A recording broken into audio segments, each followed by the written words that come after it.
नमस्कार दोस्तों, good morning. स्वागत है एक बार फिर से हमारे यूट्यूब चैनल GSIQ में। दोस्तों आज हम बात करेंगे 10 अक्टूबर के करंट अफेयर से रिलेटेड सभी इंपॉर्टेंट क्वेश्चन के बारे में, जो एग्जाम की दृष्टि से काफ़ी इंपॉर्टेंट है। और हर क्वेश्चन से रिलेटेड फैक्ट भी हम डिस्कस करेंगे और अंत में आपसे क्वेश्चन पूछा जाएगा जिसका आंसर आपको कमेंट बॉक्स में लिखना है। तो अब बात करते हैं आज के करंट अफेयर्स के बारे में। फर्स्ट क्वेश्चन, हाल ही में विश्व डाक दिवस कब मनाया गया है? तो विश्व डाक दिवस हर साल 9 अक्टूबर को मनाया जाता है। तो आंसर हुआ ऑप्शन सी 9 अक्टूबर। यह दिवस 1874 में स्विस राजधानी बर्न में यूनिवर्सल पोस्टल यूनियन की स्थापना की वर्षगांठ के अवसर पर मनाया जाता है, जबकि यह दिवस पहली बार यूपीयू कांग्रेस के द्वारा 1969 को टोक्यो जापान में विश्व डाक दिवस के रूप में मनाया गया था। और इस बार का इसका विषय है इनोवेट टू रिकवर। क्या? Innovate to recover. जबकि भारत में राष्ट्रीय डाक दिवस हर साल 10 अक्टूबर को मनाया जाता है। तो इस क्वेश्चन से इतनी जानकारी। और यदि आप हमारे चैनल पर नए हैं तो सबसे पहले चैनल को सब्सक्राइब करें। अब नेक्स्ट क्वेश्चन, हाल ही में जिम कॉर्बेट पार्क का नाम बदलकर क्या रखा गया? तो अभी हाल ही में जिम कॉर्बेट पार्क का नाम बदलकर रामगंगा नेशनल पार्क रखा गया है। तो आंसर हुआ option B Ramganga national park. साथियों, जिम कॉर्बेट पार्क का नाम केंद्रीय वन एवं पर्यावरण राज्य मंत्री अश्वनी चौबे ने बदलने का फैसला लिया, जो कि उत्तराखंड के नैनीताल में स्थित है। और यह पार्क बाघों के संरक्षण के लिए विश्व प्रसिद्ध अभ्यारण्य है। जबकि सबसे पहले जिम कॉर्बेट पार्क का नाम हेली राष्ट्रीय पार्क रखा गया था, जिसे 1936 में जिम कॉर्बेट बदल दिया गया था। यानी सबसे पहले हेली राष्ट्रीय पार्क रखा, फिर जिम कॉर्बेट नेशनल पार्क रखा और अब फिर से रामगंगा नेशनल पार्क किया गया है। यहाँ हमने जिक्र किया है उत्तराखंड का। तो उत्तराखंड की स्थापना 9 नवंबर 2000 को की गई थी। इसकी दो राजधानियां हैं, देहरादून विंटर कैपिटल है और गैरसैंण समर कैपिटल है। और प्रेजेंट टाइम पर उत्तराखंड के मुख्यमंत्री हैं पुष्कर सिंह धामी और राज्यपाल हैं गुरमीत सिंह। तो इस क्वेश्चन से इतनी जानकारी। अब नेक्स्ट क्वेश्चन, आईपीएल के एक सत्र में सबसे ज्यादा 29 विकेट लेने वाले पहले भारतीय खिलाड़ी कौन बने? तो आईपीएल के एक सत्र में सबसे ज्यादा 29 विकेट लेने वाले खिलाड़ी बने हैं हर्षल पटेल। तो आंसर हुआ ऑप्शन डी हर्षल पटेल। साथियों, हर्षल पटेल आरसीबी की तरफ से खेलने वाले तेज गेंदबाज हैं, जिन्होंने आईपीएल के इस सीजन में अभी तक 29 विकेट लेकर सबसे ज्यादा विकेट लेने वाले पहले भारतीय खिलाड़ी बने। जबकि बात करें ओवरऑल की तो प्रथम स्थान पर डेवन ब्रोवे हैं, जिनके नाम 32 विकेट हैं। जबकि दूसरे स्थान पर हैं कगिसो रबाडा, जिनके नाम 30 विकेट हैं। और तीसरे स्थान पर हैं हर्षल पटेल, जिनके नाम 29 विकेट हैं और जो कि प्रथम भारतीय हैं। तो इस क्वेश्चन से इतनी जानकारी। अब नेक्स्ट क्वेश्चन, हाल ही में किस राज्य में स्थित बोरदोलोई हवाई अड्डे का संचालन अडानी ग्रुप को सौंपा गया है? तो अभी हाल ही में असम राज्य में स्थित बोरदोलोई हवाई अड्डे का संचालन अडानी ग्रुप को सौंपा गया है। तो आंसर हुआ ऑप्शन ए असम। अब एयरपोर्ट के संचालन, मैनेजमेंट और विकास की जिम्मेदारी अडानी समूह की होगी।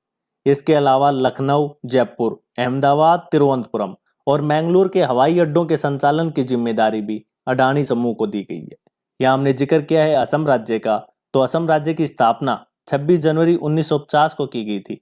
इसकी राजधानी है दिसपुर और प्रेजेंट टाइम पर असम के मुख्यमंत्री हैं हेमंत बिस्वा शर्मा और राज्यपाल हैं जगदीश मुखी।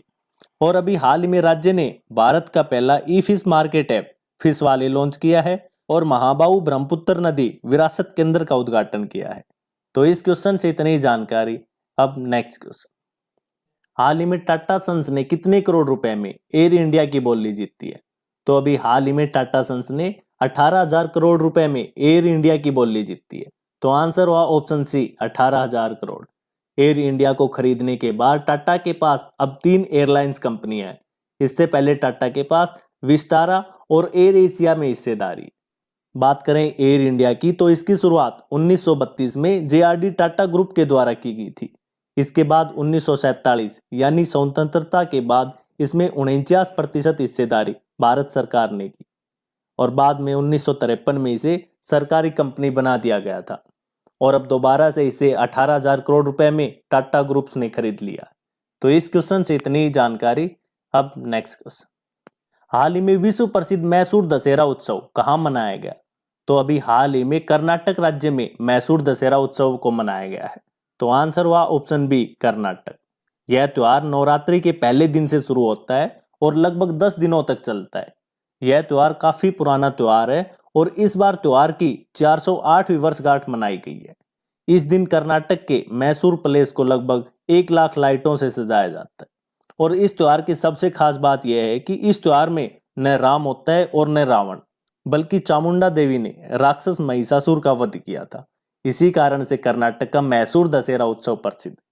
यहाँ हमने जिक्र किया है कर्नाटक राज्य का, तो इसकी स्थापना 1 नवंबर 1956 को की गई थी। इसकी राजधानी है बेंगलुरु और प्रेजेंट टाइम पर कर्नाटक के मुख्यमंत्री हैं बसवराज बोम्मई और राज्यपाल हैं थावरचंद गहलोत। तो इस क्वेश्चन से इतनी जानकारी। अब नेक्स्ट क्वेश्चन। हाल ही में केंद्र सरकार ने राज्यों और केंद्र शासित प्रदेशों को जीएसटी मुआवजे के लिए कितने करोड़ रुपए जारी किए हैं? तो अभी हाल ही में केंद्र सरकार ने राज्यों और केंद्र शासित प्रदेशों को जीएसटी मुआवजे के लिए 40,000 करोड़ रुपए जारी किए। तो आंसर हुआ ऑप्शन ए 40,000 करोड़ रुपए। इस मुआवजे से पहले भी केंद्र सरकार ने 75,000 करोड़ रुपए का मुआवजा जारी किया था। इस मुआवजा राशि से राज्यों को अपने सार्वजनिक व्यय की योजना बनाने, स्वास्थ्य संबंधी बुनियादी ढांचे में सुधार लाने और नई बुनियादी ढांचा परियोजनाओं को शुरू करने में मदद मिलेगी। यह हमने जिक्र किया है जीएसटी का, जिसकी फुल फॉर्म है गुड्स एंड सर्विसेज टैक्स, जिसे 1 जुलाई 2016 से शुरू किया गया था। तो इस क्वेश्चन से इतनी जानकारी। अब नेक्स्ट क्वेश्चन। हाल ही में सेनको गोल्ड एंड डायमंड ने किसे अपना ब्रांड एम्बेसडर बनाया है? तो अभी हाल ही में सेनको गोल्ड एंड डायमंड ने कियारा आडवाणी को अपना ब्रांड एम्बेसडर बनाया है। तो आंसर हुआ ऑप्शन सी कियारा आडवाणी। इन्होंने कंपनी के नए अभियान नाउ इज द टाइम का भी अनावरण किया और अब कियारा आडवाणी कंपनी के सभी ब्रांड्स का प्रचार करती नजर आएंगी। यह हमने जिक्र किया है सेनको गोल्ड एंड डायमंड का, तो इसकी स्थापना 22 अगस्त 1994 को की गई थी और प्रेजेंट टाइम पर इसके अध्यक्ष हैं श्री शंकर सेन। और अभी हाल ही में विराट कोहली को फायरबोल्ट और वीवो ने अपना ब्रांड एम्बेसडर बनाया है और अभी माई लैब कंपनी ने अक्षय कुमार को अपना ब्रांड एम्बेसडर बनाया है और प्यूमा ने युवराज सिंह को अपना ब्रांड एम्बेसडर बनाया है और वन प्लस ने जसप्रीत बुमराह को अपना ब्रांड एम्बेसडर बनाया है। तो इस क्वेश्चन से इतनी ही जानकारी। अब नेक्स्ट क्वेश्चन। हाल ही में किस देश की प्रधानमंत्री भारत में 3 दिवसीय यात्रा पर आई है? तो अभी हाल ही में डेनमार्क की प्रधानमंत्री भारत में 3 दिवसीय यात्रा पर आई। तो आंसर हुआ ऑप्शन डी डेनमार्क। इस मौके पर दोनों देशों के बीच नवीनीकरणीय ऊर्जा, स्वच्छ प्रौद्योगिकी, जल एवं कचरा प्रबंधन, कृषि एवं पशुपालन के मुद्दों पर सहयोग करने का फैसला लिया जाएगा।